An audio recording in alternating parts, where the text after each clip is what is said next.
Hi, my name is Tika Eccles, and today I wanted to give a little bit of a background, behind the scenes, if you will, to my channel and to my series Into the Cinderverse. I'm only 3 videos in, but it's never too soon to sort of share my process and give you a behind the scenes look. So if you'd like, you can sit back and watch my drawing process of my first video, Aschenputtel, while I sort of introduce myself and give some background and history to the channel and this series. I'll be sort of switching back and forth, I guess, between commenting on my drawing process of Aschenputtel as well as giving background on the channel. Hopefully that's not too confusing, switching back and forth. We'll see! So I've always loved Cinderella. When I was little, it was like a toss-up between Cinderella and Sleeping Beauty, which was my favorite Disney princess. I think I really liked Sleeping Beauty's dresses. And also, Philip, Sleeping Beauty's prince, hands down, the best Disney prince, and you can fight me on that. But I certainly loved Cinderella growing up. For a second here, you can see I almost thought about drawing the mom, like, entombed, but then I realized Aschenputtel needs a grave to cry over later in the story, so we'll go with the gravestone instead of seeing the mom's dead body. Probably a good plan.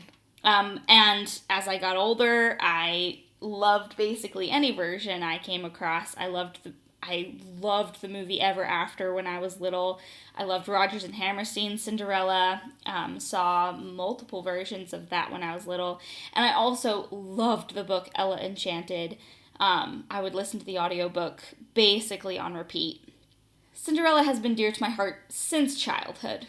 And then in college, I majored in religion and English, and so for my senior paper, it was like a senior project paper, I had to find a way to combine those two areas of study, basically. I had a bunch of ideas, and I think there was one where I was going to analyze the Matrix, but finally I settled on analyzing Cinderella and sort of interpreting it through a religious lens.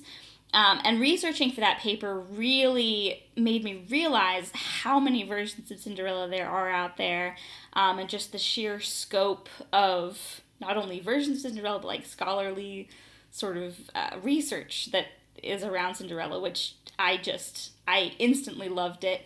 And I originally was thinking of studying Cinderella in general, but then clearly that was going to be way too broad of a subject for my paper, so I narrowed it down to analyzing specifically 2 German versions, Aschenputtel and Alfer.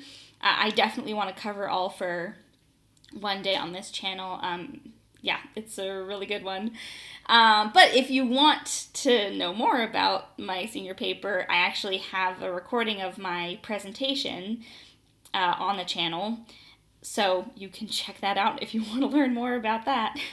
I graduated class of 2020. Ha, funny joke, kind of lost the end of my senior year there, but it meant that, I don't know, I sort of ended college with my head just full of Cinderella, and through college, but then particularly over the pandemic, I got really into YouTube and video essays. I loved channels like Overly Sarcastic Productions and Lindsay Ellis and Defunctland.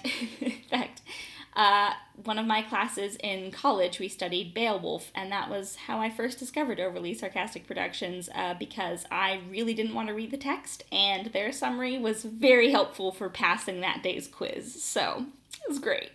And then in the summer of 2021, it all sort of came to a head in my head. I loved the idea of making video essays, and then there was so much that I had to say about Cinderella, so it all seemed to fit. And I knew I wanted to illustrate it myself, similarly to Overly Sarcastic Productions, which meant I needed to learn digital art, which was kind of annoying to me because I've always loved to draw. I've always been into art in general, but I had always been suspicious and hesitant of digital art. I had never had the patience to really learn how to do it. But, so this is the perfect motivation to be nope, sit down, learn how to do it. Watched a lot of YouTube videos, a lot of tutorials, and I'm still, I use Procreate, so it is a very powerful app. I'm always learning and always refining my style. And here you can see it wasn't always a cardinal that was the bird in the mom tree. It was originally just going to be a red bird. I think I wanted it to be a red bird so that it would really pop in the tree, but then I was like, duh, cardinal. Also, she doesn't have eyebrows in this. I think I went back and gave her eyebrows later, but watching this footage back, it really bothers me that I forgot eyebrows. So then I originally wanted to just focus on like the oldest versions of Cinderella that I could find. I don't know, I had this idea that like if it was newer, that meant that it was like less valid because, you know, someone had like messed with it or put their own sort of literary tilt on it. But doing more research pretty quickly, I was like, that is not, that's not feasible. That's not fair. Just as soon as an oral tradition is written down, it has been messed with. It has been interpreted by the person who is recording it. No matter how much they want to sort of preserve it, it still has evolved. It still has changed from its original form. And so, you know, the Brothers Grimm versus Charles Perrault versus, you know, Gail Carson Levine, like, all of these people are putting a spin on it, even if they aren't even trying to. So, pretty quickly I was like, nope, like, there's so many good versions of Cinderella, regardless of how old they are or where they come from, and, like, they all deserve a chance to be a part of the Cinderella multiverse. Also, I spent way too long on this one joke and frame, so feel free to pause and appreciate the jokes, especially, you know, the names on the credit cards. Rather proud of those. Thank you. Moving on. And speaking of the Cinderverse title, I thought of that name pretty early on. I think I had recently seen Into the Spider-Verse, and just that image that shows up in Aschenputtel of the cover of Into the Spider-Verse, but with Cinderella's, it just made me chuckle, and so I decided it might be a weird pun. I don't even know if everybody's gonna get it, but I think it's funny. So once I decided that basically any version of Cinderella was up for grabs, including like movies and books, and even I like found out this week there's a video game that I guess I have to play now, even though I'm not a huge video game person. But since I had covered Aschenputtel for my senior paper, I was like, this feels like an obvious place to start, so it was my first video. And then immediately after I finished my first video, my niece suggested to me that I do the Irish version, Trembling. And then my brother suggested Vasilisa, the Russian version, so that's the one I'm working on now. This is the perfect moment to shout out to all of my family, to have them all to give me feedback, to be sort of a focus group for me. I basically have a whole team of executive producers. It's great. Couldn't do it without you. Thank you. So I knew going into this that I wanted to do some research, even if it was limited, because I already knew that there was plenty of sort of scholarly sources out there around Cinderella. So I knew that I would want to be doing extra research just beyond summarizing this stories of Cinderella. So far, I've realized that a lot of the research comes with just looking up references for the drawings. Like, just trying to pick a time period, pick a consistent sort of costume for everybody, as well as like locations, and like just those drawing references alone give me a jumping off point for research, which has been really cool. But I also look for any sort of already existing analyses of the stories. And again, I am not an expert researcher, and I'm always learning and refining the process. That's going to be the catchphrase of this whole history, is always learning, always refining. So once I've done the research, written at least a basic script and summary of the story, then I move on to drawing the actual pictures, which probably is my favorite part of the whole process, besides editing. And I already have learned a lot in my first two videos. The biggest lesson from the first video, Aschenputtel, was definitely like pre-planned character design. Because I mean, you can see in this video, I ended up having to like go back.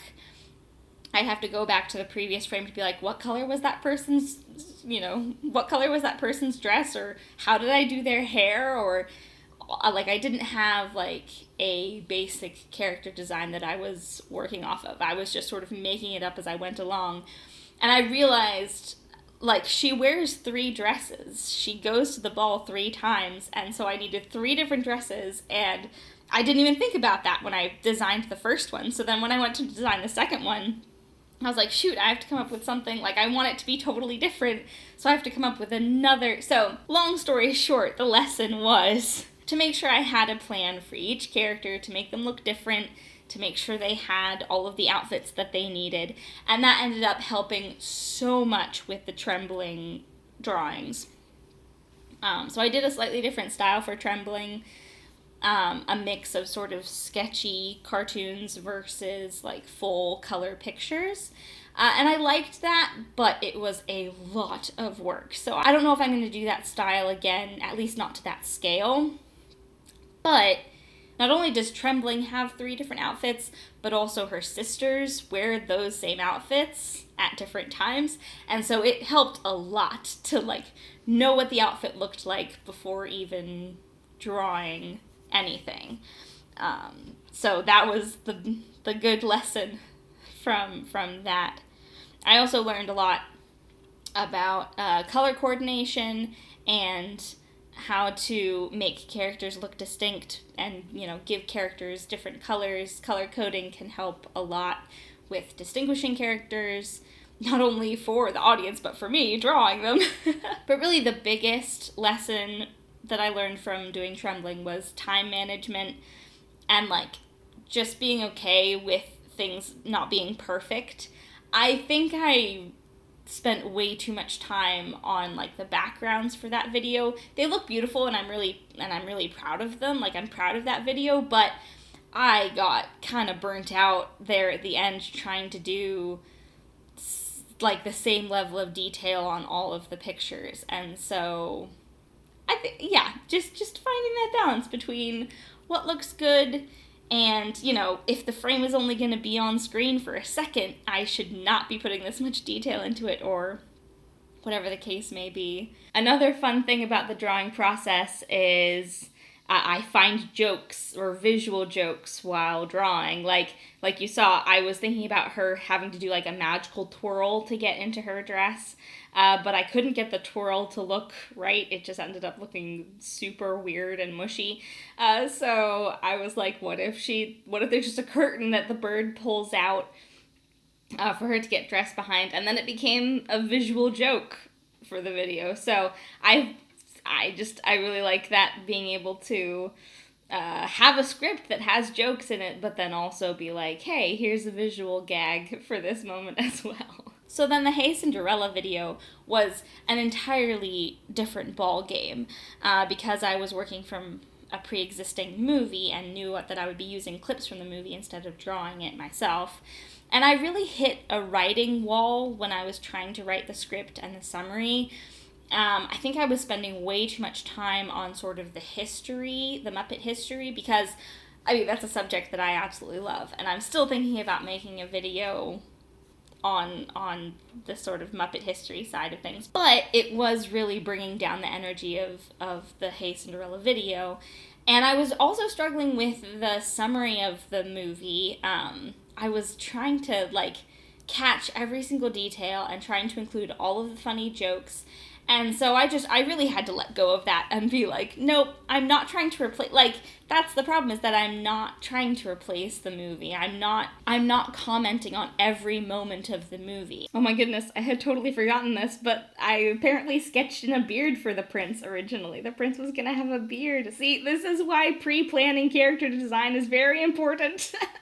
Got rid of that real quick. And so I need to focus on what's important, what the audience needs to know in order for the plot to make sense, and pick, a joke here or there that I want to highlight, but not to get so concerned about including every single detail. So once I figured out those things, then the writing became super easy, and it was a lot of fun from there. Because once I had a script, then I could do, the voiceover recording, and then I could just sit down and edit. And really, editing is what I feel most confident in the process. I really love just being able to dig in and do some fun editing. Once I got to that part of the process, I just had a blast. Okay, is it just me, or are cringe expressions really hard to sort of show? Obviously, I went through many versions of her sort of face, finally settling on, I guess that's the best one, but I don't know, I still feel like there's gotta be a better way of showing a cringe face. And speaking of editing, so I started in iMovie, but then with Hey Cinderella, I switched to Adobe Premiere Rush, which is sort of the free version of Adobe Premiere Pro. So a lot more powerful than iMovie, can do a lot of other things, but it's free. So hopefully one day I'll be able to invest and upgrade to Adobe Premiere Pro, but for now, Rush is doing all right for me. And as always, I'm still learning and still refining my technique and sort of editing voice, if that's a thing. I feel like that's a thing on YouTube, right? And then the last step is just the finishing touches, music, any sort of like text on screen, or, transition effects that I want to do. But I do want to be careful to list all of my sources, both for, music, but also for sources for my research. So if you're ever curious about where I'm getting all of this stuff, you always look in the description. And that brings us to the present day. I'm chugging along. I've started working on the Russian version. I'm super excited about it. It includes the Russian folktale icon, Baba Yaga, #girlboss. And I cannot wait to tell you that story. I'm going to keep adding content at whatever pace I can manage. But as I do build content on this channel, I will be setting aside more things to be Patreon exclusives. So if you ever feel like you're wanting more, definitely check that out.